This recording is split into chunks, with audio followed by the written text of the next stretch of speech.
Just want to make sure the live stream works. So it's 6:26, so we're going live stream.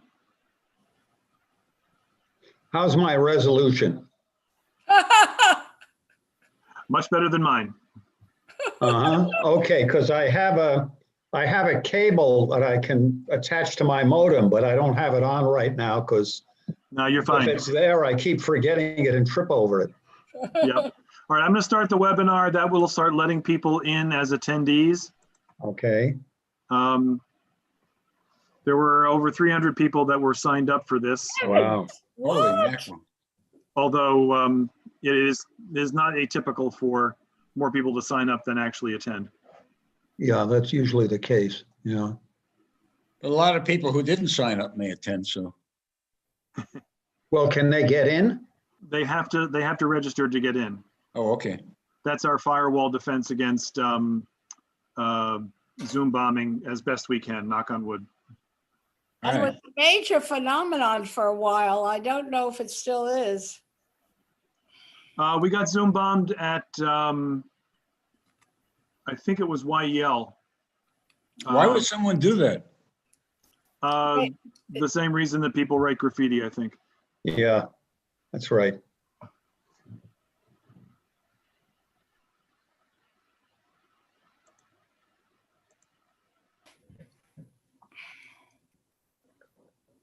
Looks like you got 52 participants so far. Oh, it's gone up. 53, I don't 56. see the number yet. How are you seeing it? If you look at the bottom, there's something that says participants. Yeah, well, I don't have. Don't distract yourself.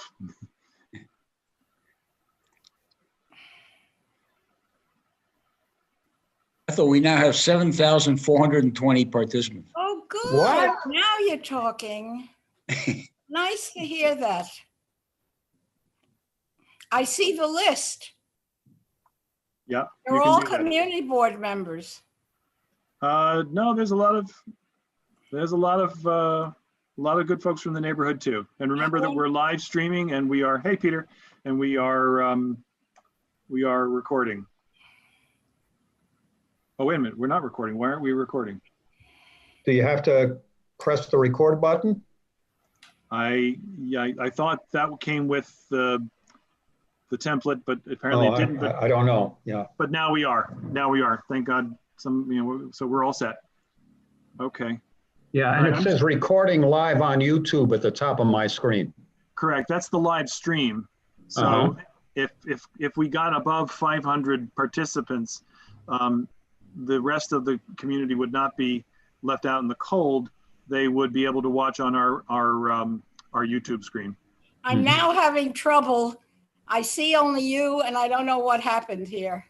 Ethel, what you have to do is manipulate your computer or move yourself because only half your face is visible. Oh, God help me. Oh, actually, I see all of Ethel. It's the better half, but you know. I don't see anything. Ethel, are What you happens using to a both of you? laptop? I Are you can using- see, Ethel, I can see your whole face. Yep, I Don't can see you. worry. You're fine. All right. No worries. Okay, so when you'll let me know, I don't know why I see you on this side and all that there is, it says Zoom and I want to get back to view. So I'm not quite sure what's happened. I'm sorry, I can't help you there, but we Well, I can have hear. to, oh, I better sign in again. I think. Well, go ahead and do it, but do it quickly because it's now 6:30. Okay. Oh, God, I may have to start again. You can leave the meeting and start again. It's not a problem. But But Ethel, we can all see you perfectly well. We can. I hear know you. what you're saying, and I thank you, but I'm going to start again. Okay, go ahead, but do it now, okay? I'm doing it right now. Very good. We'll wait for you, of course. It's a little like the bride at the wedding. We can't go anywhere without you. And this is terrible because I don't even know what, you're already in another meeting. Do you want to leave and join this meeting? Yes, right? Yeah. Yeah, you have to sign out of this one before you try to log back in. She's gone. All right. Ethel? Okay, she's gone.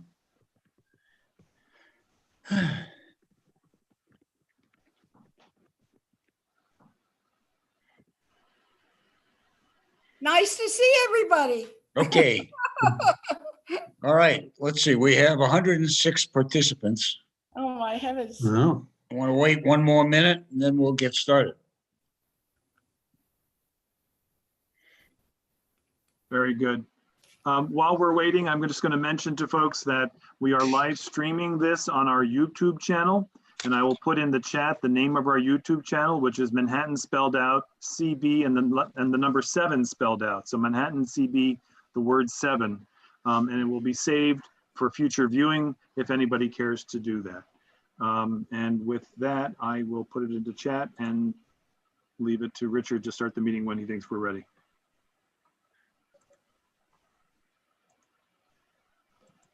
As soon as the number of participants doesn't grow.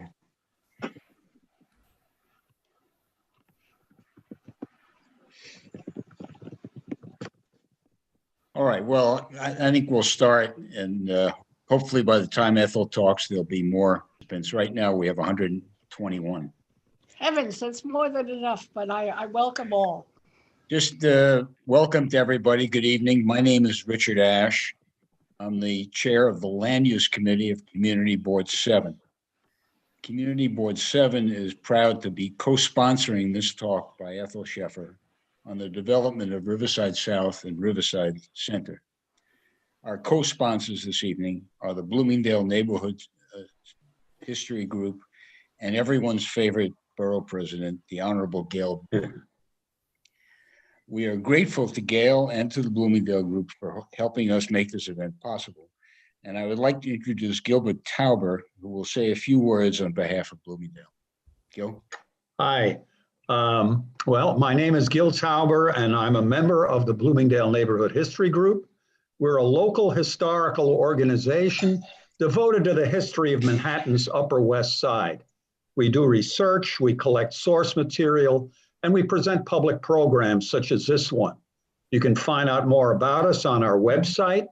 That's upperwestsidehistory.org. Many people ask us about the name Bloomingdale. Like many of our old place names, it comes from a Dutch word, Bloemendaal, meaning Vale of Flowers. In colonial times, it referred to a large area on the west side of our island, including all of what's now Community Board 7, plus parts of Boards 4 and 9. In the early 1700s, when the British built a road up the west side, it was called the Bloomingdale Road. It was the ancestor of our present Broadway. Before there was a Central Park, Bloomingdale Square ran from 53rd to 57th Streets between 8th and 9th Avenue. The Bloomingdale Dutch Reformed Church was at 68th Street, and the Bloomingdale Insane Asylum was at 116th Street. In the early 1800s, as the West Side became more populated, distinct villages appeared among the farms and country estates of Bloomingdale. Harsonville in the West 70s, Seneca Village in the West 80s, Bloomingdale Village in the West 90s and 100s, Manhattanville in the West 120s and 30s. With the urbanization of the West Side in the late 19th and early 20th centuries, some of these names faded and others appeared. But the name Bloomingdale is still very current in the blocks between 96th and 110th Streets, where we have a Bloomingdale Public School, the Bloomingdale Branch Library, the Bloomingdale School of Music, the Bloomingdale Playground, and thriving local organizations such as Bloomingdale Aging in Place, and of course, our own Bloomingdale Neighborhood History Group, which is very happy to present this program in conjunction with Community Board 7 and Borough President Gail Brewer. Thank you. Back to you, Richard. Thank you very much, Gil. I'm pleased now to introduce my friend and colleague of many, many decades, Ethel Sheffer, who I suspect needs no introduction. Ethel lived through and was a leader in Community Board 7's response to various proposals leading to the development of Riverside South and Riverside Center. She worked tirelessly and with single-minded devotion to the difficult task of examining the pros and cons of the project, developing detailed responses, and negotiating as best we could as an advisory board with the developers, with civic groups, and with the city. Lest anyone doubt the centrality of Ethel's role in the development of the project, I am pleased to share with you a kind of backhand endorsement by none other than President of the United States, Donald Trump. Mr. Trump's plans for Riverside South had to go through Community Board Advisory review. And as a matter of course, the board chair and I went to see Mr. Trump in his office on Fifth Avenue. We requested, as we frequently did, that Mr. Trump make a contribution to enable the board to hire experts to assist in our review. Without hesitation, Mr. Trump agreed to our request, but he had one condition. He said he would give us the money only if that woman, Ethel Sheffer, took no part in our review. Since Ethel was central to the board's investigation and review, we told Mr. Trump that we could not comply, and we never got the money. It would take too long to describe and detail Ethel's central role in the development of Riverside South and Riverside Center. Suffice to say, no one I know is better qualified to provide detailed insight into the development of these projects than Ethel. For those of you who are unfamiliar with the intricacies of land use, rules, politics, architecture, and finances, this will provide an invaluable opportunity.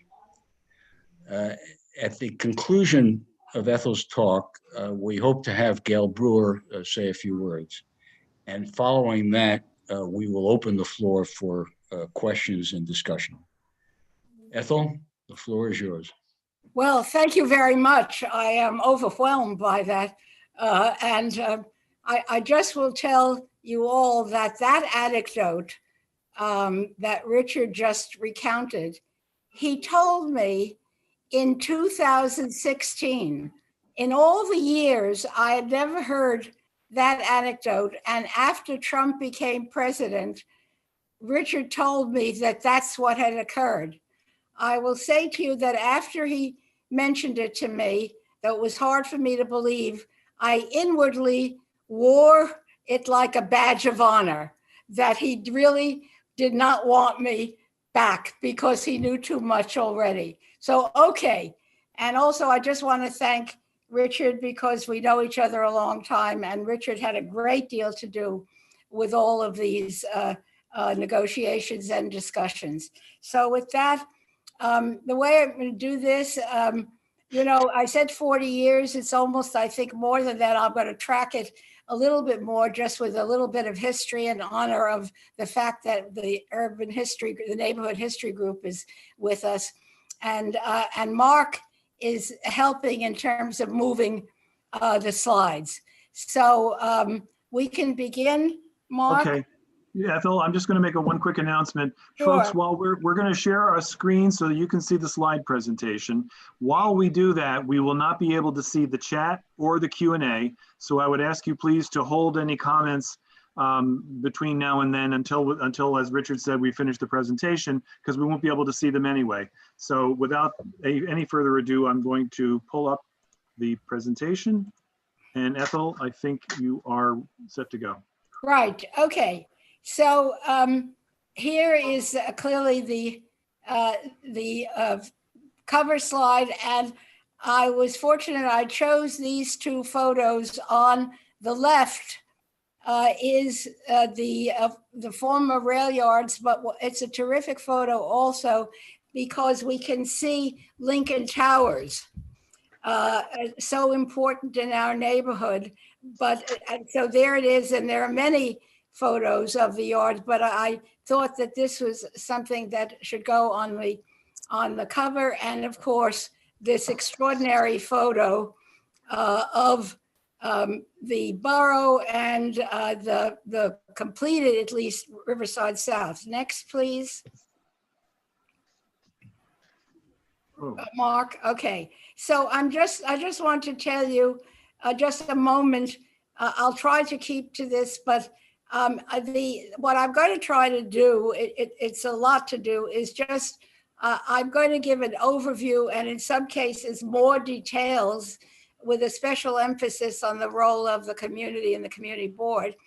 And I'll do a description analysis of various development proposals, failures, issues, and some politics.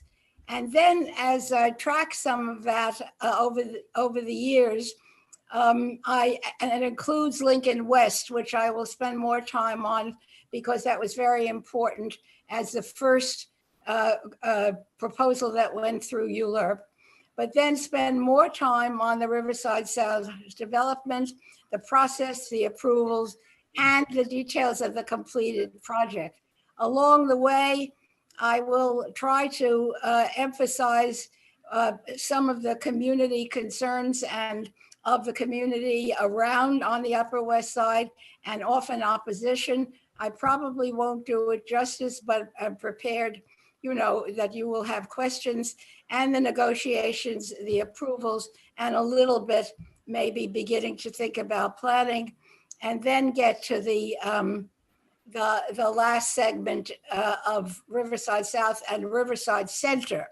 So, and then not in a somewhat unsystematic way and very quickly, I will try to just describe maybe some issues, some lessons, who knows, and then leave it open for questions and comments from all of you. Next, please. Okay, so here we are with yet another, the same photo on the right, but the wonderful photo of the rail yards. And as many of you, especially the historians, but others of you know, and I'm going to take a little time because it's not uninteresting in our community, that this development land was a rail freight yard, and it's 59 to 72nd Street. And in the 1850s, on an embankment near West End Avenue, which I'm going to show you a map, an old map, and with a span over a tidal lagoon, carried the Hudson River Railroad, which became part of New York Central. And the current site that we think of as Riverside South was still underwater then. But by 1880, what was river was transformed into landfill into the New York Central Railroad and its vast 60th Street yards. Next, please. Now, I found this map, and it's such a beautiful one, I thought, to find, and it is a map of 1916, but that blue line shows, I just wanted to illustrate to you the example that the railroad in the early 20th century was rather close indeed to West End Avenue. Okay, next, please. Okay, I'm going to get to the bridge in a minute, but I want to tell you quickly a little more history, and then I'll come back. In the 1930s, the then Parks Commissioner Robert Moses covered the rail track north of 72nd Street in what he dubbed the West Side Improvement Project, which also moved the rail lines below grade south of 60th Street. And that it was a huge project. And that's what, of course, he created what we know as the Henry Hudson Parkway. And also our beloved Riverside Park was expanded to the Hudson River in such a way that the park and the road look as if they were set on a natural slope. Okay, until the 1970s, the rail yard was generally industrial, and it was home to a printing plant for the New York Times, and then eventually ABC Studios, and we know that public housing was nearby. And Lincoln Towers was adjacent to the boundary along Freedom Place. And there were, and then I'll come back. I want to come back to this in one. Now, this, of course, for many of you who are in the park, know that this is a current example. We all walk past it, and you can see the two people who are really Upper West Siders now. We are walking past the former railroad gantry. There are a couple of other relics, including some stone embankments of the original railroad. And this has now become it's on the national, on the site on the National Historic Places, and the Parks Department is hoping to make it a place for visitors and to preserve it. Okay, so now I'm going to move. I'm going to give you an overview very quickly, and then come back to a couple of the projects just to show you how many development proposals were made in the 1960s and 70s.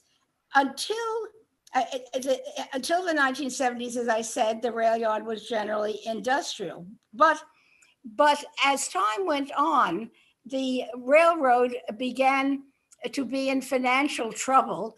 There had also been mergers between the Penn Railroad and New York Central, and then it became Penn Central.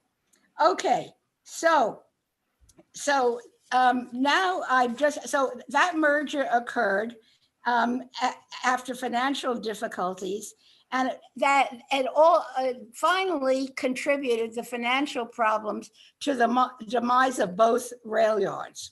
And it was, as I said, known as Penn Yards, even though Penn Central owned it for only a brief time.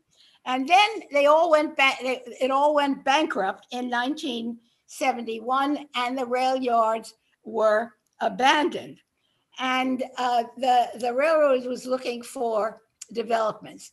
Okay, I'm going to do a quick review because it's of two or three of these, and then, as I say, zero in on a couple of the proposals that were so important in our history in the community.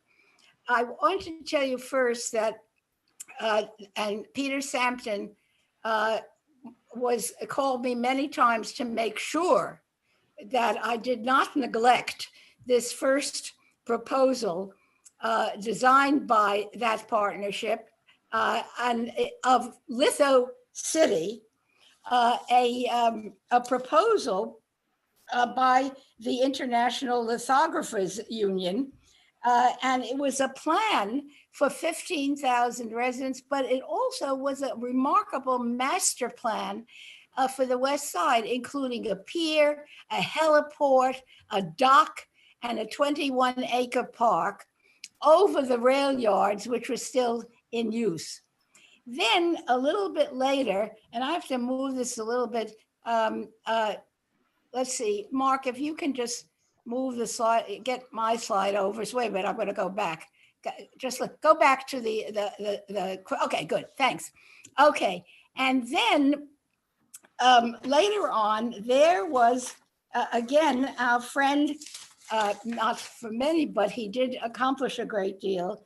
And that was Robert Moses, who did in the 30s and later really develop a park plan similar to what was to be Riverside South, based on moving the highway east and down to grade and creating hundreds and even thousands of units. At the time, the New York State Department of Transportation, this becomes very familiar in our own period, rejected that plan because of the cost, and for those in the know, the Blumenthal Amendment that forbade that a buried highway might alter a park. Many of you older remember Assemblyman Al Blumenthal, who was a respected legislator, and that amendment was very important in the development of parks. Okay, then there were a couple of proposals from Grusin and Partners early on, a housing development, again, based on moving the highway down east and down east of the highway. And yet another proposal that was proposed but did not go anyplace, with the same program, but with a change in where this highway would go. But now we move to, and that's what I'm going to be coming, now I'm going to spend time, because here we move to Lincoln West, which in a moment, the next slide, I will spend some time with, because that's when the community board and the planning and ULURP function occurs. I list also, just to give you the overview, that after Lincoln West, thank you so much, that's so much better for me, into the 80s, that after I take a few minutes, but very important time, talking with you about Lincoln West, we will then go on to two other proposals that became synonymous with Donald Trump. And we'll come to that in a minute. I'll come back to this. Can you please go to the next slide, and we will deal with Lincoln West. Now, this proposal, colloquially in the press, and I'm afraid by others, was proposed by the Macri Group, otherwise known as, in the common parlance, or those in the know, as the Argentinians, a group who bought the property, which from the Penyards, in partnership with the well-known at the time investor Abe Hirschfeld in 1979. And Hirschfeld had already been given a purchase option by Penn Central. Please note, everybody, that to keep in mind, that as Penn Central and the railroads are changing and going defunct and going bankrupt, notice that the railroads are seeking to sell their property off to whatever developer would come around. I telegraphed to you, and it seems to me an important point.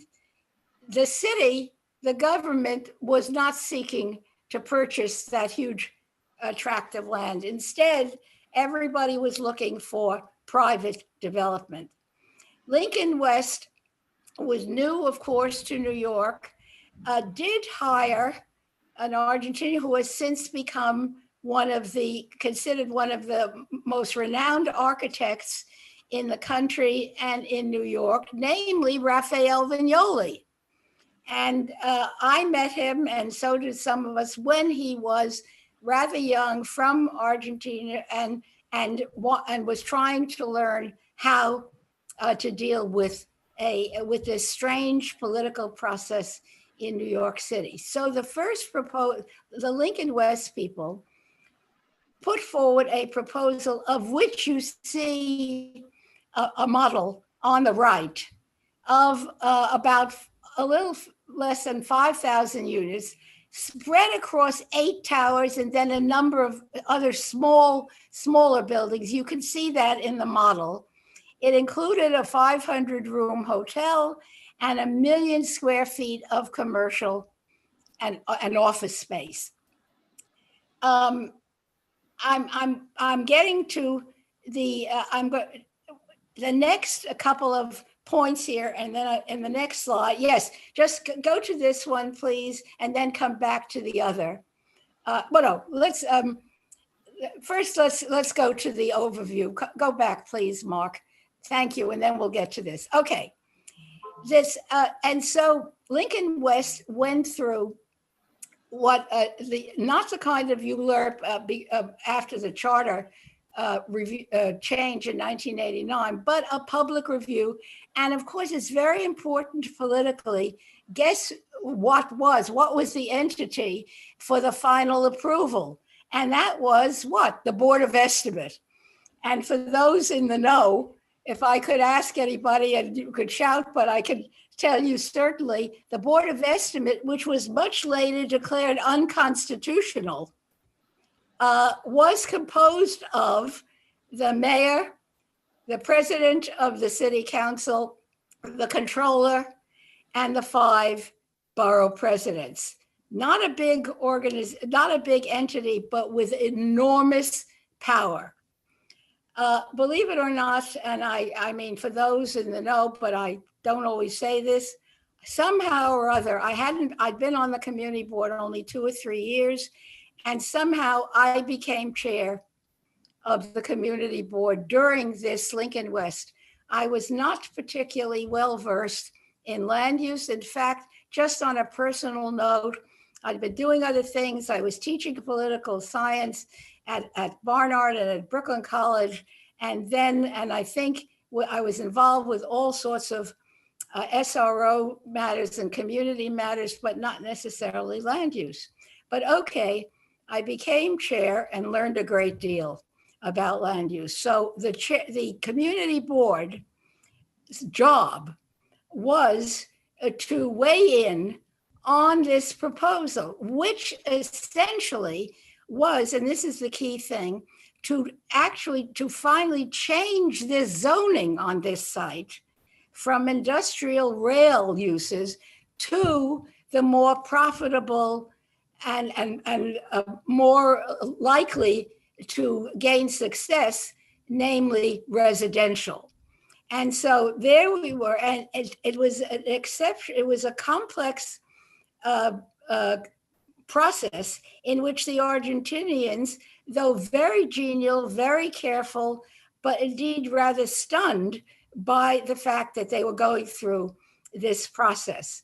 In 1982, their proposal came forward in 1980, the Board of Estimate approved the sites the zoning from industrial manufacturing to commercial uses. I want to tell you, if I may, that it was an extraordinary performance. I had never been through anything like that. I knew all of us who were there knew very little about the Board of Estimate.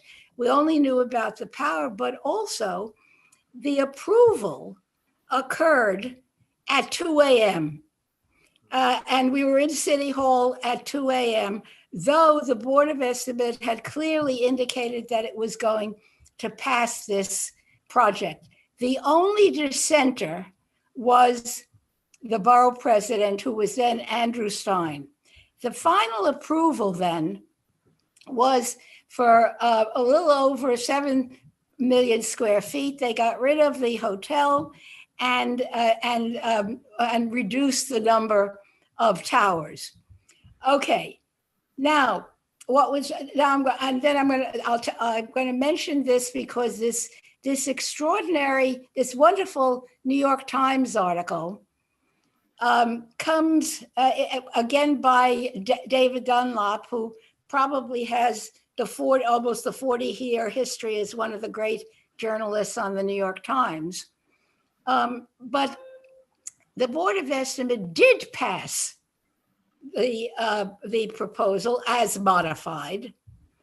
And however, afterwards, after the approval occurred, a variety of community groups, many of whom I think may even still be represented or have the history on the community board. I'm not sure if Roberta was involved then or later, but they brought a suit against the approval on the grounds of density, on the grounds of an inadequate treatment of environmental alternatives, a whole variety of procedural criticisms about process, and their litigation and their lawsuits resulted in a delay in the implementation of the project for the people, the developers, for at least 18 months.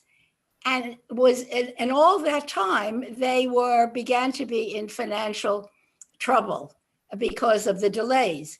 Another critical issue, which continued to be raised, was by our Assemblyman then, Gerald Nadler, who was always and had been then and continued to be the great advocate always, and for the promotion and the retention of industrial uses on that site, at least partially. And the acronym TOPSY, if you could guess what that is, for those of you, what it meant was trailer on flat car.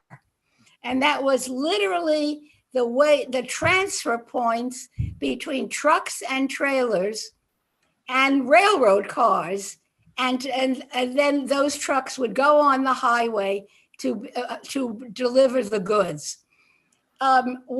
His unrelenting and really quite wonderful and documented advocacy and the support for it resulted, however, in the lawsuit and the delay, and even a separate ULURP to deal with the TOPSY. But in any case, it was eliminated. And a very critical a statement was made by the city of New York for its development, which was manufacturing is not the wave of the future, and that it declared incompatible with housing. And what we need, what New York needs, is new private investment, and that was the important statement on the part of the city. Now, and you go back just for one, because I want to just tell you two other very quick points, unique in the work of community boards, in the experience of community boards, and in fact, for those who were onlookers that night at the Board of Estimate and subsequently. What happened that night, I still find it remarkable. First of all, somehow, as part of the community board, we managed to get, for the first time, and it's the first time for a community board to get it, some money from that the borough president helped with, for the community board to get what? Guess what? Planning and legal consultants to help in reviewing the site. And just go back one, please, Mark, and I'll just, for just 1 second. There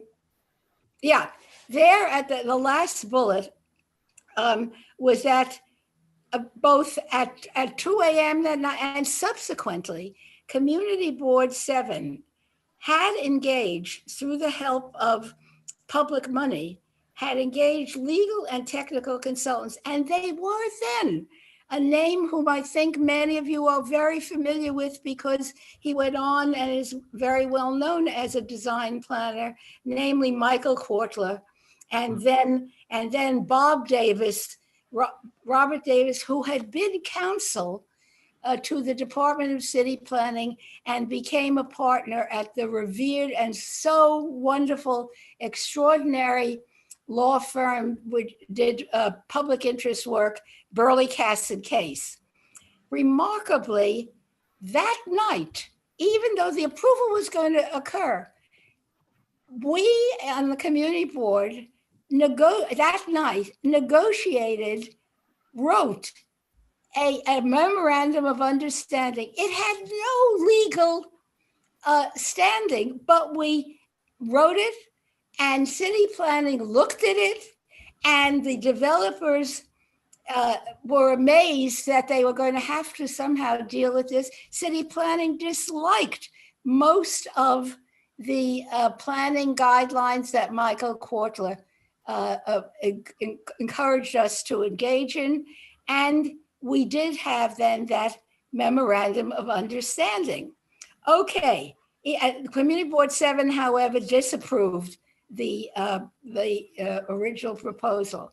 But what I will only mention this to you because the experience then continues in a remarkable way. The writing of a memorandum of understanding on design process continues, so that for those of you years later and with other chair people into the 80s, contribute to the very remarkable achievement of Community Board 7 in 1987. For those of you, and all of us remember, and I think we had reason to talk about it again, and that was planning the West Side Futures, which was a way of planning for all of the Upper West Side.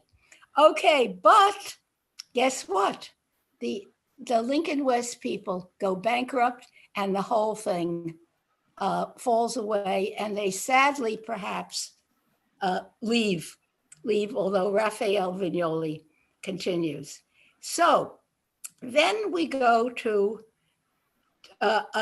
there's more to say, but I will give you the best that I can and since we are living in such strange times of, let us hope very soon, the ending of the Trump administration. But Trump had great interest well before Lincoln West for many, many years, even when he was a young man. I think that a former well-known chair, Sally Goodgold, who had been around years before, once related that she saw him many years before this, standing and looking at the site and examining it as if he was going to be, I don't know, something from the Fountainhead or something, looking at what could he do with that site? And she thought there would be proposals from him. And so he gains ownership of the rail yard, not much money, but they still want to unload it for $100 million.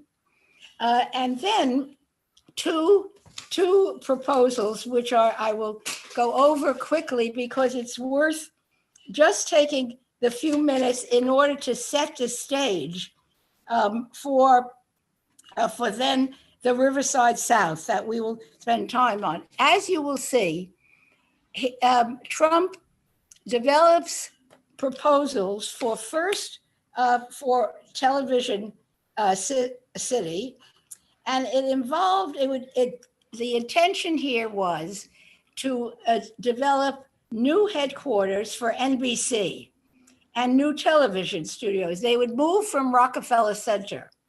And the plan involved 15.5 million square feet of residential, retail, office, and studio construction, including 7,600 residential units, the largest shopping mall on the East Coast, and the centerpiece of the project, designed by Helmut Jahn, was to be the world's tallest building. You see that, everyone, in this model.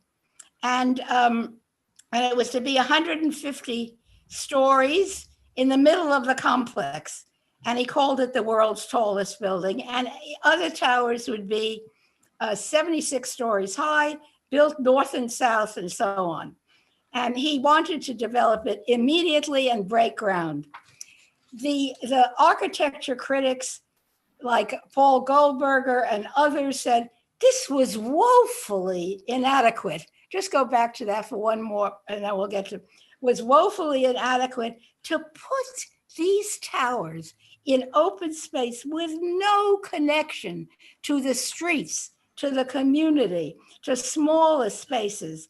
He's looking at it, and for everyone, essential in planning. And as we go forward, and perhaps of other lessons we have learned that didn't have to do with Trump, the developer, but he said this proposal had no relation to the street and saw the city as an abstraction.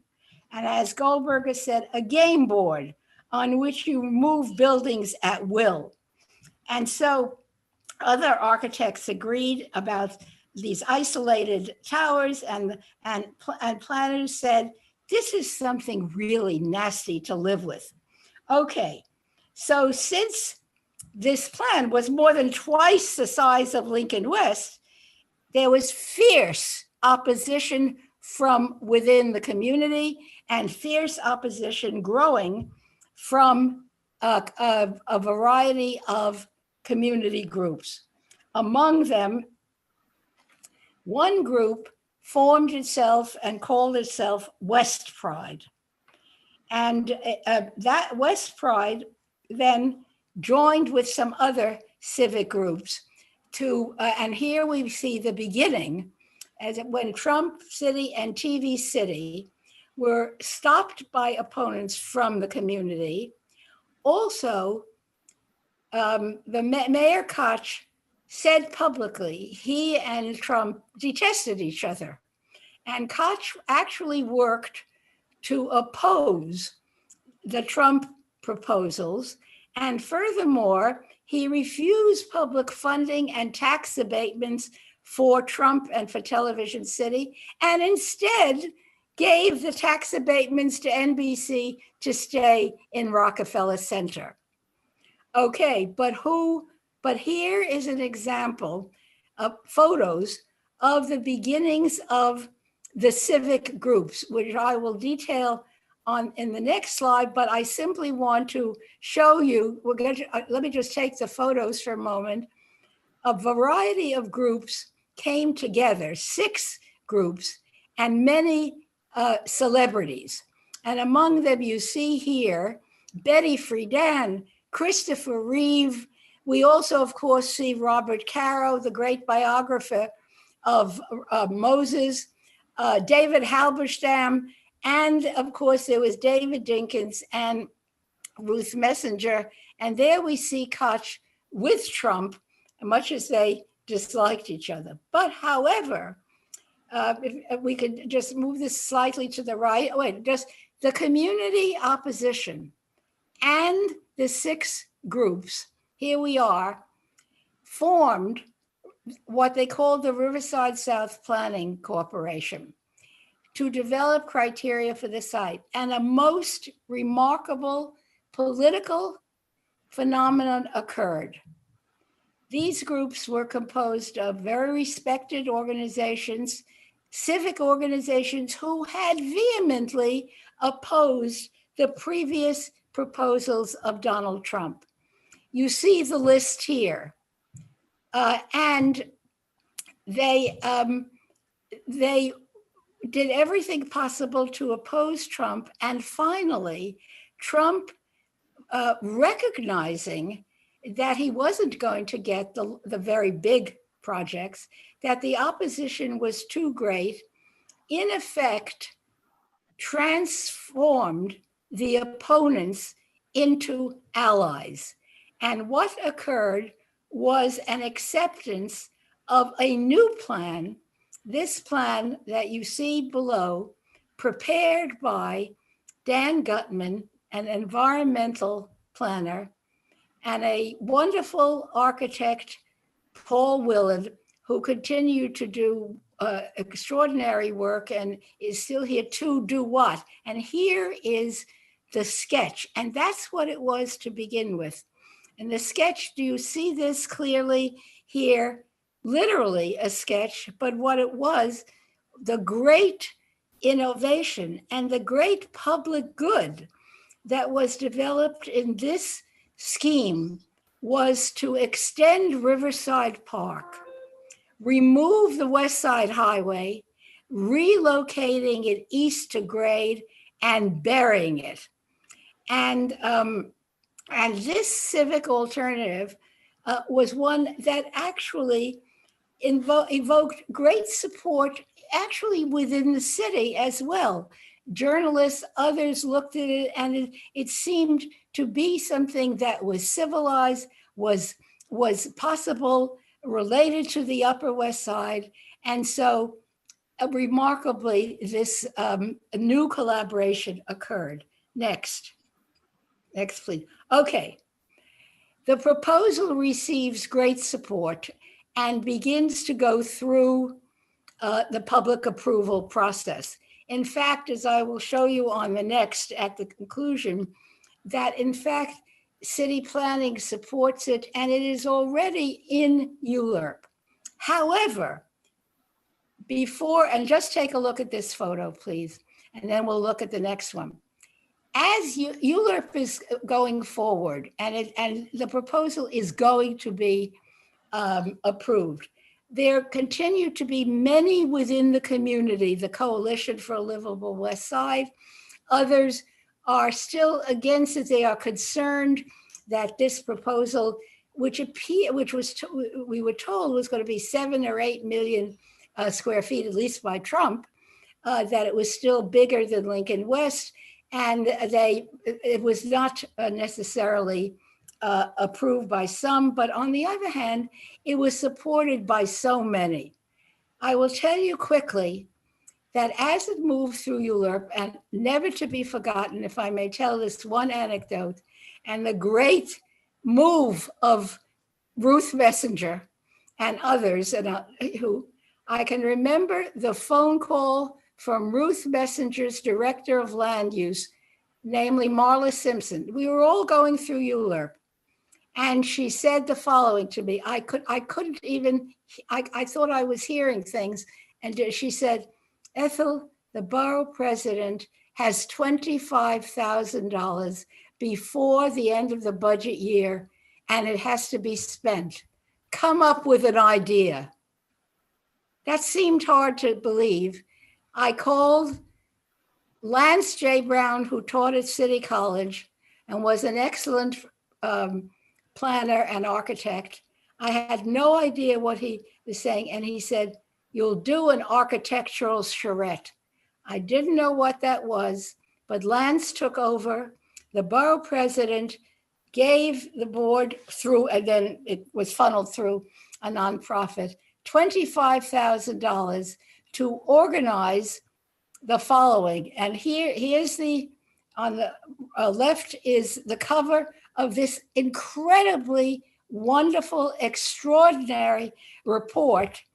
And here again, I found this photograph in the back of a drawer, in my house in 2016. I didn't even know it was there. And there, heaven help us, you see Donald Trump on the right, me with a lot of hair, Ruth Messenger, and then John Cowell and architects. And what happened was Lance Brown, with the money, recruited architects, 7 or 8 architects and planners from all over the city, because what he said was, no, we can't have architects in New York.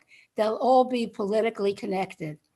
And in an intense 3 days in which we got hotel rooms, we got the Ginger Man to give them food, and we got John Jay to host it, and everyone from around in the community came, and we had a public hearing on the weekend, and the architects worked day and night to study this plan and to make recommendations. One quick side note, the office of Donald Trump got wind of this, and Donald Trump, the only time he ever called and said, what do you think you're doing? What is this? We're getting this approved. He said he was coming. And I, knowing nothing, said, you can't come. And he said, what? And I said, because if you come, you create a disturbance and these people have to work. On Saturday morning, he arrived, hence the photo. Next. What this charrette was a remarkable contribution. And among other things, that wonderful sketch that you saw was the basis for their initial analysis. And for me and others, the most remarkable example of expertise and teamwork occurred. They looked at that sketch. Would you go back just 1 second to the sketch? And they looked at it, and these planners and architects said, wait a minute, this sketch, the buildings are lower than what we've seen and what they all said they're going to build. And what? This looks like 5 million square feet. And they said they're going to be doing 7.5 or 8. It was a stunning shocker, revelation. Okay, let's get to that's what was happening. And so this is what they suggested. You see how much, if you just move it a little to the right, please, the slide, Mark, if you can. Okay, yeah, okay, just a little bit. And you can see that what they recommended was about 6 or 7 square feet for the entire site. For the first time, and they immediately did this, they included a percentage of affordable housing. They developed details for a mapped public park with active recreation areas and passive. They recommended developer funding partial for the 72nd Street and 66th Street subway stations as mitigation. And then said that a super block or any possibility of some other use on a super block in the southern part of the site needs to be questioned and needs further consideration.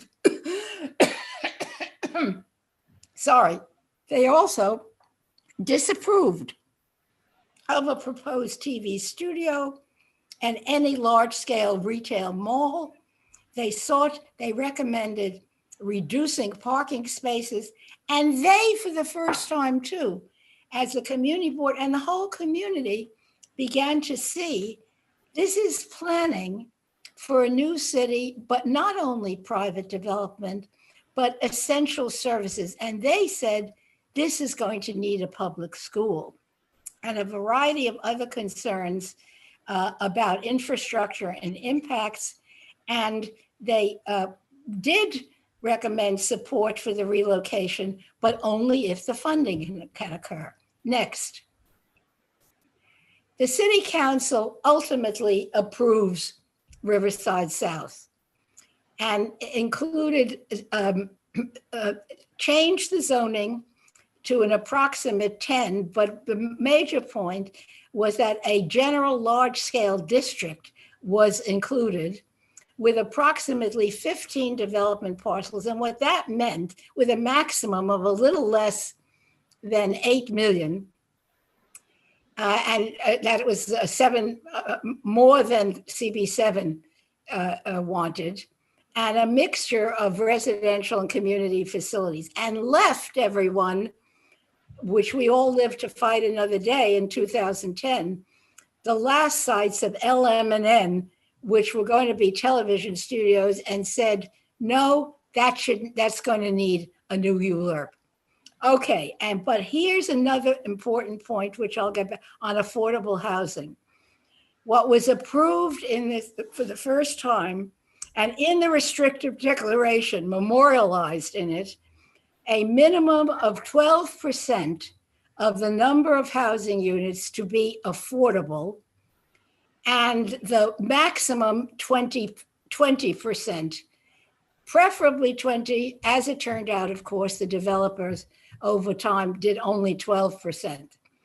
And the developer was to construct Riverside Boulevard to create and this is a park with private funds from the developer and from the residents of 21 acres, and then a variety of other alternatives. And the big thing was to bring the highway down, but a plan to continue the park even if the highway is not there. Okay, so next, here we are recognizably, and I move as quickly as possible through the long development story. And you recognize here the buildings that have been built. And if you look carefully, please, you will see in gold lettering the Trump Place, which was affixed in great big gold lettering. What then happened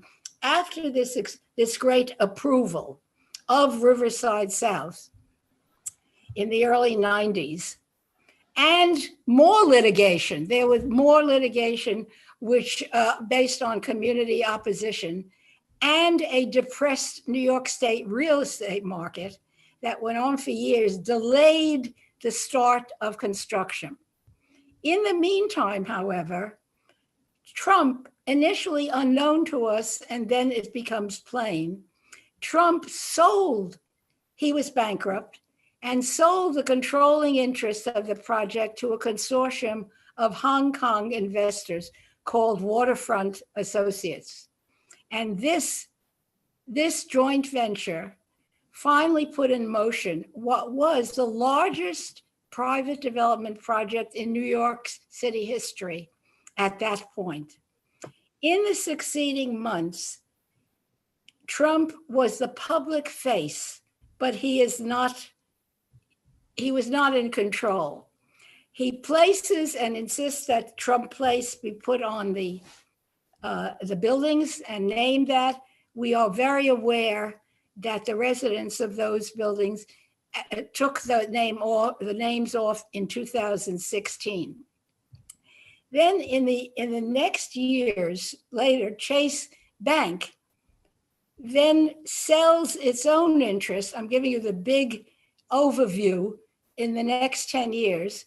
The remaining parcels then to Extel and the Carlyle Group, which at that consortium developed several condo buildings on the site, the Avery, the Rushmore, and also begin to develop rental buildings, but they sell them to Equity Residential by a group that's managing that.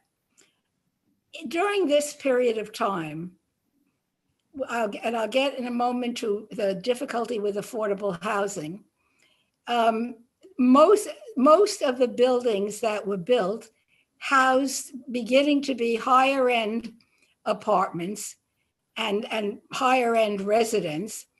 And for many years, until really only the last 5 or 6, the retail spaces were not developed and remained empty. Now, keep this last point in mind. I think there's a typo about the problem of affordable housing. Let's move to that, because in the long development story, yes, about 18 or 19 apartment buildings get built up until about 2010. The area begins to be called Riverside Boulevard after its main street and the long, narrow shape of it.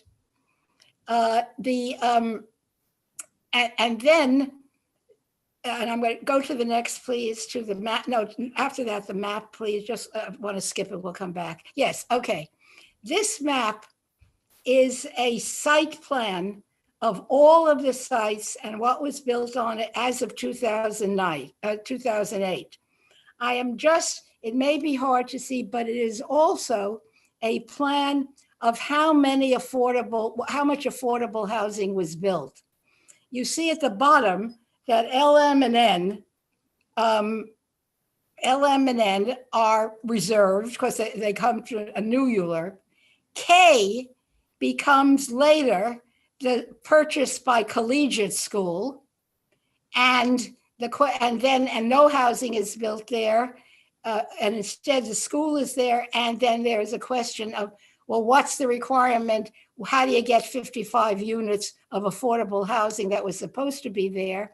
And eventually, Collegiate pays a fund to create housing elsewhere, now, which is still open to discussion. So what occurred as of 2009, if we total up here, according to this map, as of 2009, approximately 583 affordable units were built within Riverside South, approximately 13%. Okay, the other you have, but along with that, these are huge topics in their own, but the terrible complexity and really lack of equity and difficulty in the requirements for affordable housing, because we came to learn in these last years that taking a percentage of units is not necessarily going to provide enough affordable housing, and if in a restrictive declaration, it is stated a minimum and a maximum, the developer is going to build the minimum. So it's 12% of the units, and of course, 20% was not built. The other thing, which I can only mention, but you all, many of you, we've lived through it, and it's a terrible, another example, 40 Riverside Boulevard, which is, excuse me, 40 Riverside is,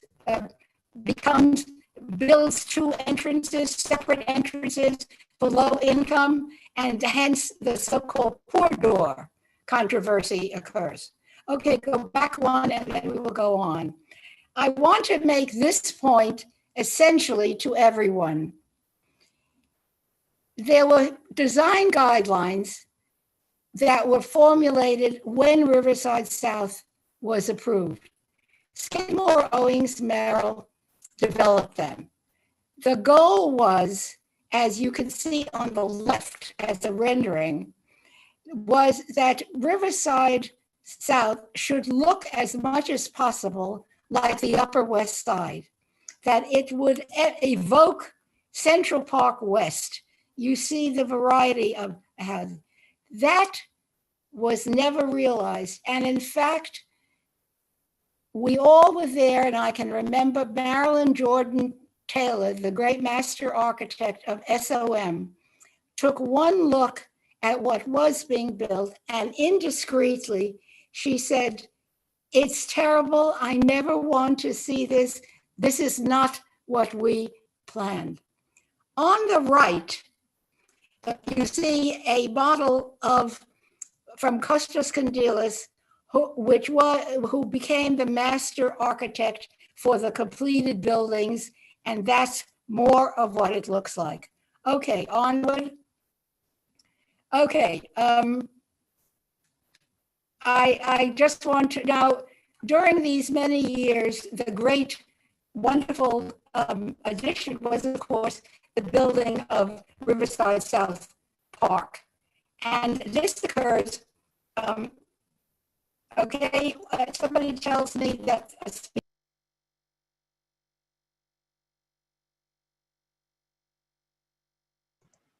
Ethel, did you? I didn't do anything, but okay, I think I'm being heard now, right? Yeah, you're a little better now. You were breaking up for a minute there. I'm so sorry. But okay, thank you, because the park is so important. This park, which is built in sequence over the next 16 to 18 years, and in fact, the last segment is not quite completed and built only 2 years ago. It was one of the most significant public parks developed in previous decades. And in terms of greenery, it was considered to be and hoped to be a significant addition to Central Park. This model, I'll just go back one more. I don't know why. I mean, I think the speaker, I'm unmuted. I think I just don't know what's happening. I can hear you just fine, so keep okay, going. Thank you, because I got You're fine now. Part. Good. Okay, thank you. So it's on private land, paid for by the developers, turned it turned into rules and the restrictive declarations, and a corporation was established called the Riverside South Planning Corporation, in agreement with the New York City Parks Department, who were in charge of designing the park, and it was Balsley and Associates. 6 phases, and here we are. The big thing about this park, among others, in its aspiration, and in fact, in what it achieved over a long time, it was one of the few parks at that time whose intention was to develop the park and connect it to the Manhattan grid, go back to the streets. And in fact, just go back one more, go back past this. Thank you. And go and connect. And in fact, imperfectly, but it does. You can get into the park from a variety of streets adjacent. And finally, the park were built on a variety of levels. Next, and we'll go through this quickly, here are the examples of the park in some of it being built now, the trails, the buildings in the distance. Here is one of the excellent, wonderful playgrounds. You see the buildings and the much used, one of the playgrounds of many, another, please. This is a set of examples of walking along near the water. And this is very important. More recently, you see, because the highway, of course, was never taken down. And here is a rather recently developed, going through staircases. The park is built from one level to the next and going down and under the highway with all these steps and approaching the water. And along the way are also bike paths as well. Another one, I think. And there's another example of the highway in the distance, the grass and the buildings. Next. And here is another example, which was of the rendering of developed by Bowlesley of the buildings, the park, the highway, and the big pier going out into the water at 70th Street, which is a considerable amenity. In the distance, the southern buildings are built. Next, please. Next. But what did not happen, yes, is the highway being relocated. And that never did happen. If you will please examine this particular photo and where my arrow is pointing right here, if you can see that, Mark. Thank you. Yeah. We can't see your arrow, but I'm trying. I think you're looking at the, yeah, go ahead. Yes, there, ladies and gentlemen, that's wonderful.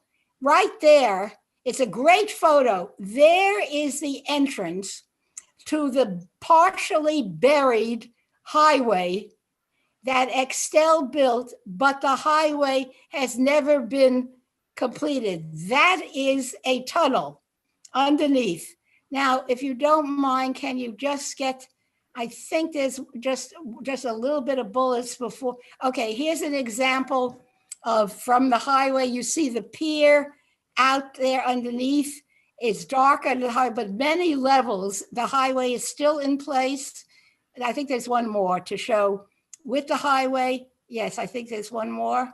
Yeah, and then this is an example of showing an old, an example of a railroad car and the highway and a mother and children playing there. The one thing I only want to I'm going to just go back to the very first Miller Highway and just quickly go, here we go. Here's what, no, that's it. No, just get there. Okay. It was the agreement that Riverside South Corporation and the developer built was never legally enforceable. It was the Federal Highway Administration approved the plan for relocating the highway to grade. And there's the tunnel that I showed you through a new Riverside Boulevard. No monies for the relocation ever materialized. Extel began the construction of the tunnel. Bowlesley redesigns the park into 3 distinct experiences that I've just begun to show you, and neither the state nor the highway ever allocates the money. Go on, please go past this. Thank you. Okay, now we are close to ending, but the great years indeed pass. And finally, in the recent past, Extel, which has obtained LM&N, proposes a new ULURP in 2009, Community Board 7. I believe then, if I'm not mistaken, that it was the great chair, Mel Wymore, at that time, and began to respond to this new proposal so many years later. And Extel's application, you see, you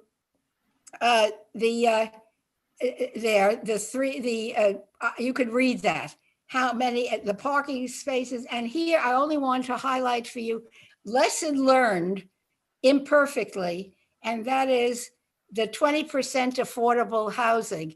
First of all, nailed it as 20%, but not of units, of FAR, and for it to be permanent housing.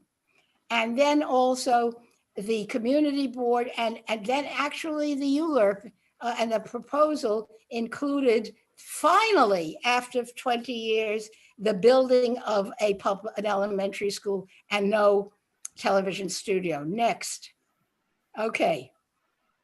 I'm showing this very quickly. A very extensive review by the community board. It was one of the, I think, huge outreach and wonderful work. And this gives you just an idea of the site plan, and then the community board modifications of more open space, fewer buildings, more openness, and improvement in circulation. Next. Next, please. This is hard to read, but it's important because the work was extraordinary on the part of so many. And the reports are well worth reading, and they are superior as work by volunteers. There was limited funds for some consultants, I believe, Buckhurst Fish and others, but it was extremely good. Okay, next, please. Okay, this is an example. The architect was Christian Porzenpark, a Frenchman who was exceptionally charming and wonderful. And the landscape architect was Signe Nielsen. You can see on the left what that original proposal was, and from the community board to remove at least one building and making it more open than the one on the left, or at least those were the criteria. Next. I'm not going, but Community Board 7 disapproved this new ULURP with the many conditions.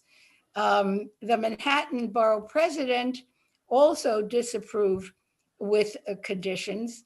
The City Planning Commission approved with some objections to the density and the size of the school, incorporated as recommendations and to some degree as guideline, many of the CB7 and Borough President recommendations. Finally, and then just lastly, just go back one and then we get to what, very important, the city planning reduces the parking. Community board was against so much parking. We go on, next, please. And the city council does approve the project and brings and the construction of a new school. Gail, who is here, does, and I will let her speak about it, but she very much focuses on affordable housing and the need for it to be on site. And that is, I actually consulted again with her staff, because as I remember it, and it still is not clear that it was mandatory to have all the affordable housing on site, and controversies continue about that too. Extel did increase the school, and the school has been built, and it was approved. Now let us look at the last. It's remarkably different.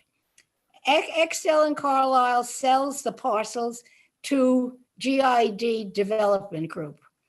GID buys that site, check the money, and dubs it Waterline Square. Here is, I take this to you, I'm doing it just so that tongue in cheek.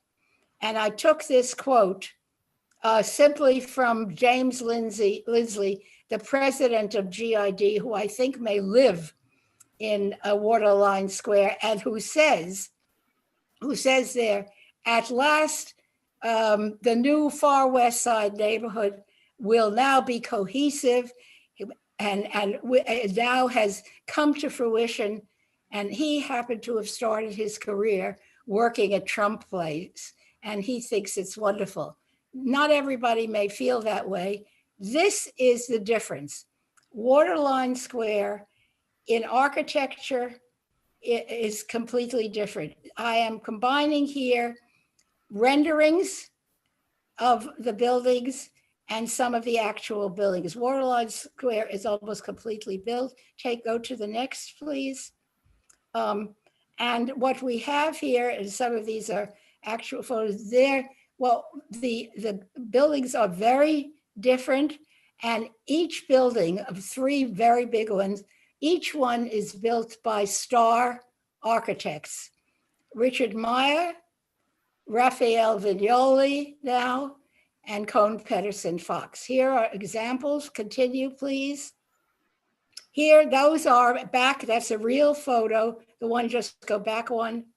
No, after that, there's one more of the landscape. Yeah, here we go. This is a photo of greenery and the interior landscaping within Waterline Square. This is a photo as well that of the way it looks.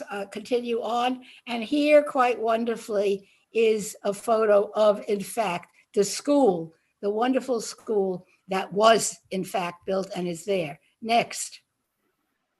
Well, I just put this in at the end, and I'm giving you a few different quotes from different people just to give you a sense of the variety and the issues. Ron Schiffman, who is involved with Riverside South and is a very important planner and a great advocate for diversity, affordability, and equity, said this at the end of Riverside South. This is, in New York, there's a planning vacuum.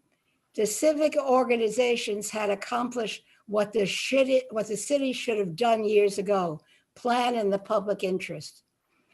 Linda Davidoff, who unfortunately, the great parks advocate and the wife of Paul Davidoff, said, Riverside South is a partial glimpse of a public world at a time when there isn't a public world. They were all terribly disappointed and at the fact that the highway never came down. And that great motivator did not come to fruition. And then Madeline Polaise, who was such an important community advocate and a leader in the Coalition for a Livable West Side. Another quote that I took from her somewhat later, she said, and this is years later, she said, Riverside South should never have been approved. Trump is building a city within a city, and it's out of scale with the rest of the neighborhood. Our position isn't anti-development, but you don't have to oppose things that don't relate to the current area. And then Charles Merdle, I just brought this in, he was a developer. He wasn't involved with Riverside South, but I just wanted to take this. I have no intention of community opposition. Let's meet and cooperate, but give me a fair return. Over the years, and I took this, an anonymous CB7 task force member, and I'm just summarizing, that Community Board 7 in the many years since began to welcome development on this site to strike a balance between private and public needs, local concerns and city growth, short-term advantage, and learned maybe that negotiation is maybe the only thing open. And really last, I just put this in just for you all to think about. I put all of this in, what's planning about? What about profits and public benefits, neighborhood versus city growth? And of course, I ended with the biggest questions of all. Now, planning, diversity, equity for the Upper West Side in this city in these challenging times. Thank you. Ethel, thank you so much. I know a lot of work went into this, and I know it was nothing. It's all in the memory. Yeah, right. It brought back memories for me, and I'm sure for you and for many others who are on this call. I expect that is Gail Brewer on the call? I'm looking for her name now. I'm here. There I'm she here. is. Oh, you are, Hello. great, okay. Gail, comments, questions, observations? First of all, absolutely phenomenal discussion. I just want to show my I book. can't hear you. Sorry. Well, there's my book. That's my Oh, great, great. Riverside Center, just, you know, Jesus God.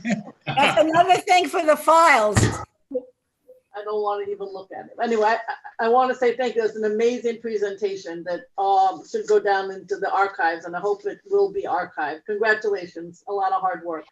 I mean, just, you know, the park is great, and that is the best part, I think, of getting something out of this. And the school is an excellent school, and I often laugh because we had to make the school larger, and DOE said at the time, we'll never need a larger school. And of course, we did need the larger school, and it is a larger school. The affordable housing and 421A are very challenging. I even had to bring the $14 million that's remaining to the attention of HPD because I didn't know it was even there. And they have no idea how to spend it. So it's another big project for the community board to work on. And I think that there have been developments. I have a list here of where some of the other money, the 60 million, which was the total amount based on the collegiate school deal that, you know, you negotiated as a member of the board. So it's challenging. And of course, I mean, I feel guilty because some of those 421A from Riverside South, not Riverside Center, only those in the know the difference between the two because it is so nuanced. But the Riverside South 421A, I don't know, and I should know, and HPD has no clue exactly who's there from those units, who's not there, what's on market, what hasn't. It's a big mess, to be honest with you. And I feel very guilty because people have called me over time. So we need to figure that out, and of course, figure out who did or didn't get housing off-site, on-site from Riverside Center. Those are huge issues to be really, really investigated because there is no institutional memory or knowledge at HPD. So we're gonna have to do it ourselves. I'm so frustrated by this. I'm just gonna leave it at that. I think, you know, I want people to ask questions. I think that it is, I certainly learned a lot. You know, everything from, you know, we had to focus on whether, at one point, I know that whether it was Excel or RLI wanted to make a big wall to make sure that Riverside Center looked like a walled city. And we had to make sure that it was a flat entrance. Of course, I walk around there, Shelley, with my little tape measure, making sure that there is no wall there. It is flat. And there may be other things that we should pay. I do want to thank, as you did, Linda Davidoff, for her, may she rest in peace, for all that she did, because in those early 90s, you and she were very, very instrumental. And I mean, I think Lincoln Towers is never forgotten this. I saw that many people I know did organize. Ruth, I think they still hate in some cases because of all of this. Lots of stories to all of this. And of course, there's the issue of Riverside Boulevard, which is one, of course, is whether there should be an entrance closed off and where the exit to the highway should exist. And there were two lawsuits. There were different perspectives on that. And then there was the whole issue of Riverside Boulevard was originally a private road. Nobody understood this. Now I pay a lot of attention to developments. And then in order for DOT to take it and make it a city road, there were lots of things at that point that Trump organization had to do to make sure that they were, you know, the stop sign was in the right place and this and that and the other. So, you know, we learned a lot. I think all of us learned a lot. I will remember many hours with Ed Wallace on one side and Richard and Ethel and me on the other at 250 Broadway till midnight, trying to get the last. Remember it well. Yes, in a windowless room. So, you know, we did all that. And, you know, it's a big, I hope it's, you know, successful for what it is. I do know a lot of people who live there. I know Barbara lived there at one point. There was nobody on her floor. She was miserable and she moved out because. So I hope there are people actually living there and it's not a pied-à-terre and it is a place, you know, where families enjoy. The park is stupendous. Yes. Between the Parks Department, and I think people in the chat are asking how it gets paid for, and I think those of you on the board know, but it is mostly from the development. They do have to put a lot of money in, and between the Conservancy, the Parks Department, and the money that goes in there, and the building that continues, it's an amazing park. And so if we get, it's not all we got out of it, but that and the school and a little bit of affordable housing, although none of this affordable housing is permanent, and that sucks. It's not a good way to go about building affordable housing to use for 421A. So those are my comments. It certainly has an indelible ink. Every aspect of Riverside Center, which I was involved in, I remember and learned from.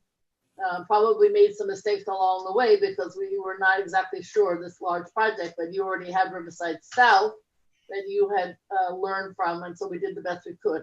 This is a phenomenal discussion for me, and I'm deeply appreciative of it. And all I can say is I've done a lot of ULURPs and rezoning since, but this one I learned the most from. And thank you.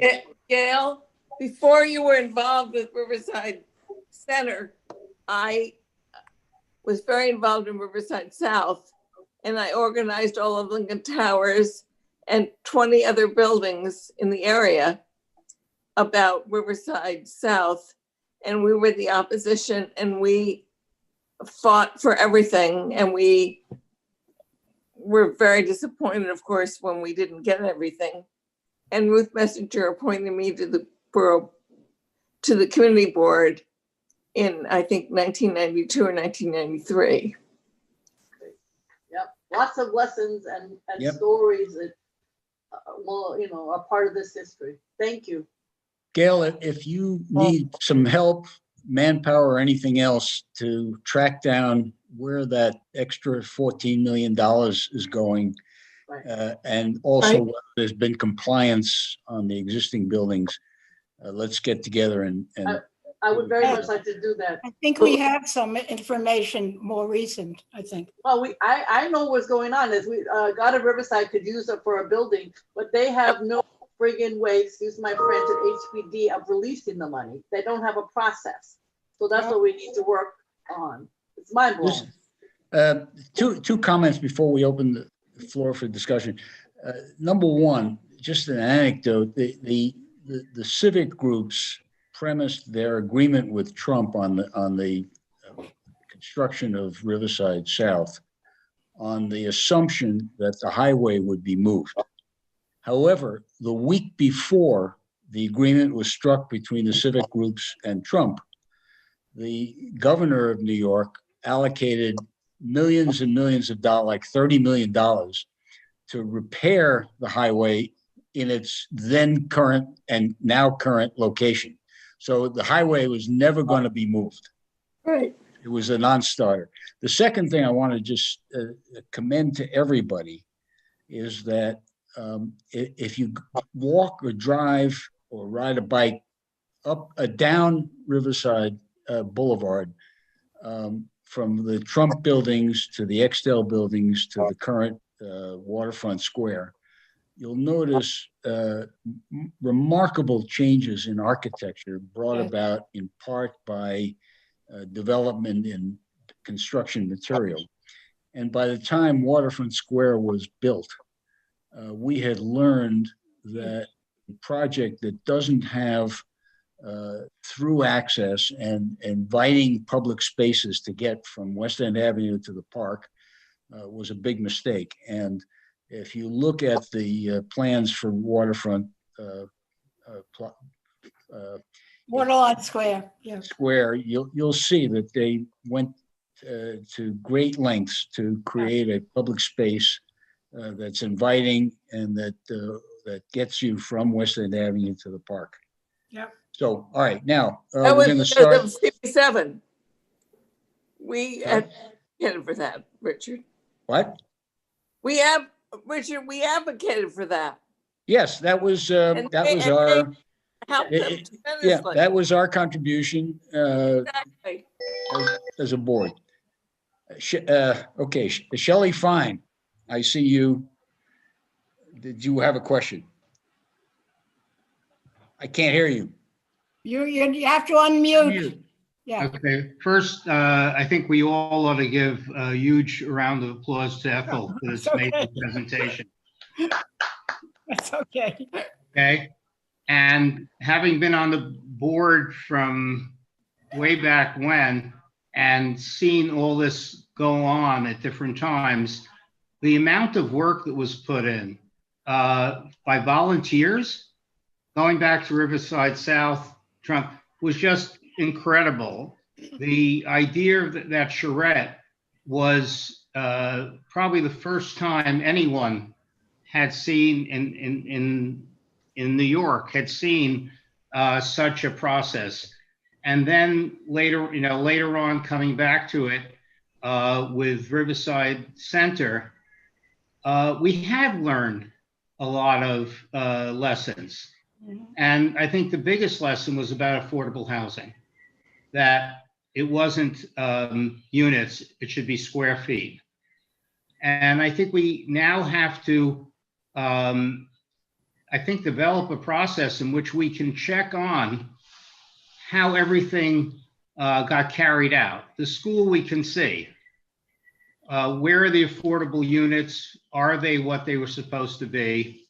And I think we have a right to follow up with the management and to ask these questions. And I think this is one area where the community board gets deeply involved, but the follow-up, it's like it's over, and then we have to deal with what's there, except if there are some obvious violations. I think we ought to have a working group or task force to review what was intended, what was agreed to, what was approved, and what exists, particularly around the affordable housing. Thank you. Mark, do you see any other hands? Yeah, I do, Richard. And I wanted to, there are folks who are putting questions in the Q&A, but we're going to take questions from raised hands. So from the community, I have Peter Boyson and Ping Kwan. And from the board, we have our colleague Ken Coughlin. So in whatever order you want to take them, Richard. Why don't we take them in the order that you mentioned? Very good. So Peter Boyson, you should be able to unmute right now. Please welcome to Community Board 7 and please state your question. Yeah, can you hear me all right? Sure Yes. can. Go ahead. Okay, here's my question. Now, this is from the viewpoint of a long time Riverside Park Conservancy park tender. I tend gardens up in the hundreds. So as I recall, the Riverside South was obligated to make a sizable annual cash contribution to keep up the parks that they developed. One, what's the amount? Has it changed? And who does that money go to? New York City Parks, the Conservancy, or somewhere else? I only know a little bit. That the Conservancy has been involved with the upkeep of Riverside Park and but I don't know that any of us here, at least, know the exact amounts and how it works. I think it would be another good thing for us all to do to see how the park is being funded now, because the construction costs were way, way more than ever anticipated, millions and millions more. It's still supposed to be funded by the private developers and the people living there, but there probably is other money because it all costs much more, and the maintenance. That sounds like a good task for all of us to get a sense of that. I'm asking for maintenance costs of the green. Yes, I understand. Well, the Parks Department has that. I'm sure of that, because they are doing the maintenance. Yeah, well, I had a number like $750,000 a year in my mind, and that Okay, well, could maybe be you're totally right. wrong. I don't know. We could find out. It's Parks Department money. They are doing it. Well, I don't know if you know that. Okay. Next is Ping Kwan. Hi, can you hear me? Yes. Hey, Ping. Okay, I'm the youngest one here and I don't know how to work the technology. Anyway, it's really good to see everyone again. Ethel, thank you so much for the presentation, and Richard, it was just so great to hear it. And just a quick comment before my question, you know, my son does go to the new school in Riverside South, And it's a great school, but it's very under enrolled because, you know, the really great planning can't help with systemic bias. So I think a lot of the newer residents are, you know, just frankly afraid of having their kids go to school with brown kids or low-income kids. So I think over time that's gonna change because it's a really great school and they're doing a lot of outreach. But you know, that's an issue. Anyway, the question was, if you were to review Riverside South again today, would you still recommend the extension of West 60th Street and the elimination of Building 4? Because with all the pedestrian developments in the last 10 years, the car-free superblock has really been revalidated. So I was just curious if you were to take a fresh look at that, if that would be your recommendation. Well, if you're addressing it to me, I think that all of us are taking a fresh look at cars and pedestrian streets, and car owners, of course, don't like this, but I think that all of us have to do that. And in some ways, the city is inadequately. So you're probably raising an important point to consider. I think they're two separate issues. The super block is one issue, and the other issue is creating a car-free area. Yeah, true. And they present maybe complementary but different issues. Yeah. Thanks, Ben. Ken, I think you're unmuted. Yeah, thank you, Ethel. I came to the board in 2009 and was immediately thrust into this controversy on Riverside Center. And I got involved in the parking issue and trying to reduce the amount of parking, and you and Dan Gutman were so helpful. We didn't get all that we wanted. I think what we wanted was 750, and we didn't quite get that level, but we brought it down anyway. My question was, we've recently learned that in both phase 5 and phase 6, they were supposed to have comfort stations in the park. And I guess because of money, we're not getting either of them, at least for now. So the question is, if the developer and the residents are supposed to be paying for that, how come we're not getting the comfort stations? And may we get them in the future? Well, I don't know the exact answer to that, but what I do know, wearing a different hat, if I may, that just this week I was at the Public Design Commission, and the Parks Department has now developed a prototype for a comfort station, a modular one, and they've developed it first to save money because it's much, much less expensive than building, a complete one, and two, because it's transportable and they are hoping that they can, bring them to various locations. So I don't know the details of other things, but I just happened to see and saw that and found it. And it was at the Public Design Commission, and it's actually quite wonderfully designed in its own right, if they can get it to be sent around in the correct way. Ken, if I can suggest that you ask Clary to get the information from the Parks Department. I just spoke to John Harold just because I like to quickly find out, and you should follow up. But right now, the bill goes to the condo associations, or I think to the Trump Organization for the rental buildings, because I believe they still have some management. It's a pass through. And so whatever the bill is, I guess they pay it. 5 is done, 6 is underway, and maybe we should work on a comfort station for 6. But it is paid for by the condo owners individually, obviously through the management company, and the rental obviously through the management company. But you need to get more specifics and amounts. Thanks, Gail. Thanks. We have any other question?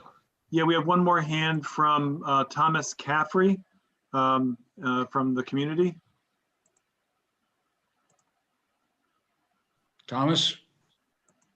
Mr. Caffrey, you should be able to unmute. Okay, can you hear me, Mark? We got you. Okay, Ethel, I have a question.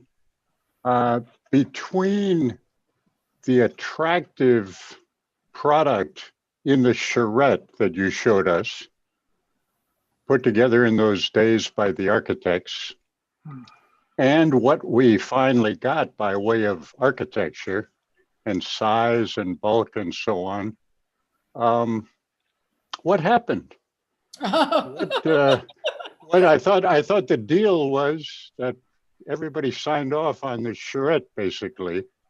It's about the same number of square feet and so on, but what happened to that attractive picture? I missed the bridge from I don't think Charrette to today. Right. First of all, you know, the idea and the mechanism of a charrette really is a way of, you know, providing the work and the solutions. And ideally, a charrette takes place at the beginning of a project. In other words, that you start from the ground up and everybody comes together and develops the best ideas. It was a miracle that Lance, you know, explained it to me, and Bruce Messenger gave us money, and don't ask how we organized all this, but it was in the middle, you know, when the ULURP was already underway, but it was a great undertaking.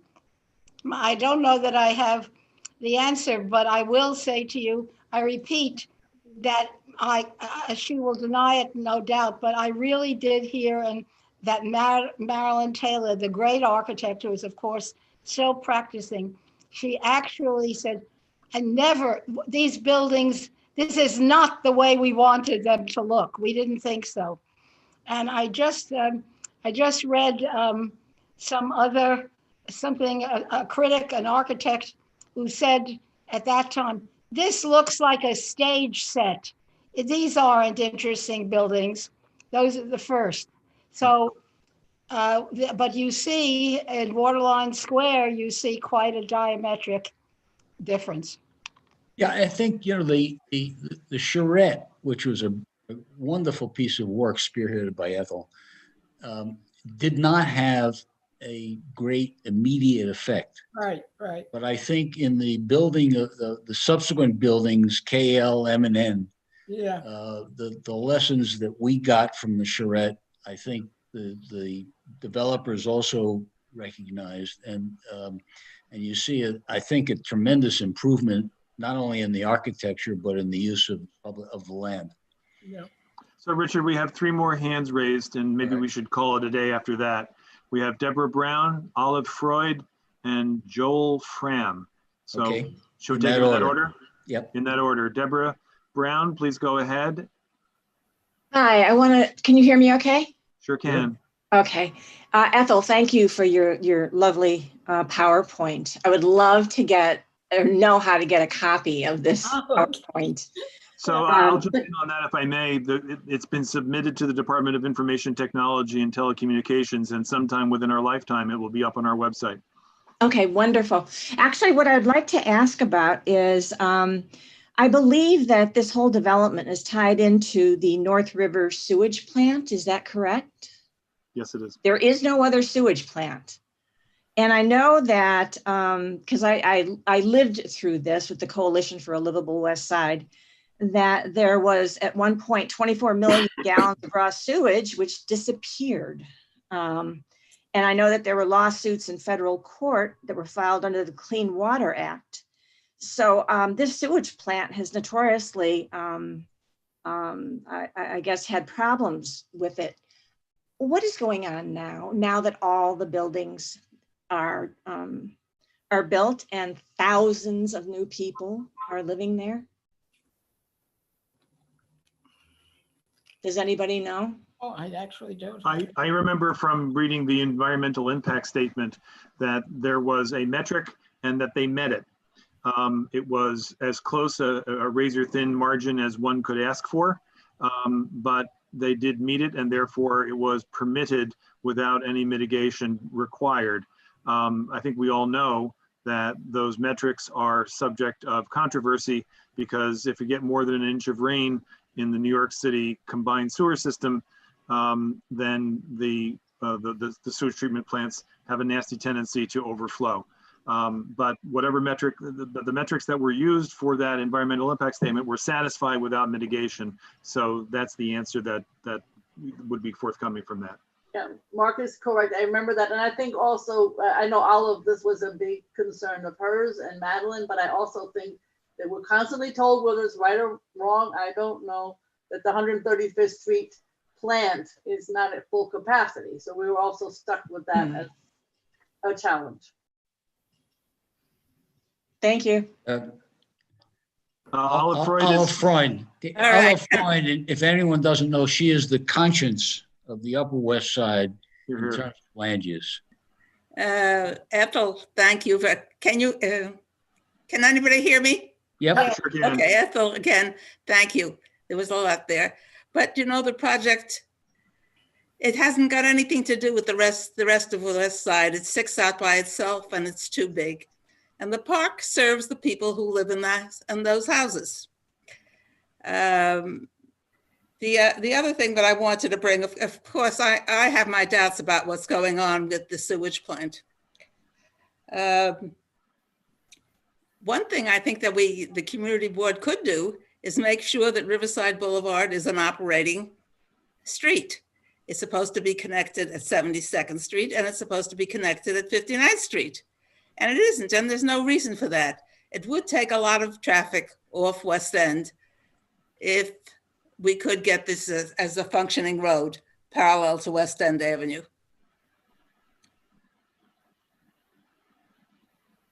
Thank you. Thanks, Olive. Joel Fram is the next and last speaker. Okay. I'm here. Can you hear me? Yes, indeed. I think it would be a great thing if interpretive signs were put up in the area depicting the history of the area in terms of its industrial past, as far as including the railroad yards and the dock work and the docks that were there. I was wondering if you know of any effort to do this. I think it would increase the appreciation of the park in the area and give a sense of the history of the area. Yeah. Do you know anything being done in this way? No, but those things often require funding. I think it would be done fairly cheaply. You know, a good plaque with some historical pictures and some description. There are interpretive signs for the transfer station. I haven't seen them. There's just a label for the transfer station. I think that really begs for an interpretation, because people don't know what it is. They just see this big rusty hulk and they don't know, you know, what am I looking at? I think something describing it, maybe showing some pictures of what it used to be like. We can work on that, Joel. We can work on it. It's a good idea. There is the one thing, of course, of Freedom Place, which was supposed to have much more of a memorial monument, you know, to the slain civil rights workers, and that hasn't happened the same way. The plaque once swam away, I think, and when there was a storm, and we knew Andrew Goodman's mother, Carolyn Goodman, and when someone found the plaque and she learned that Trump might be involved, she said, "No, I don't want anything there if it's Trump." And I remembered she was so adamant that I remember taking her to the hostel and she took the plaque about the workers to the hostel. But there's nothing on Freedom Place for its extraordinary history. And there are other, even earlier history too. Well, Ethel, there's a plaque there. It's on the ground. But yes, I know that. I know it's a smaller one. Yes, I understood that there was supposed to be something more. But yes, thank you. I want to thank everybody. We had at the peak, I think, 156 viewers. We still have 82 on the call, which is a tribute, I think, to Ethel and her, all the planning that she did. So thanks very much. And thank you for everybody for listening and contributing. And we look forward to continued work on the community board and in the community on land use. And if I could just jump in with a final thought, with thanks to Gil Tauber and to the borough president for co-sponsoring us. Terrific partnership. Thank you. Thank you, and thank you, Gail and Gil. And with that, we'll say good night. Good night. Good night, Chet. Good night, David.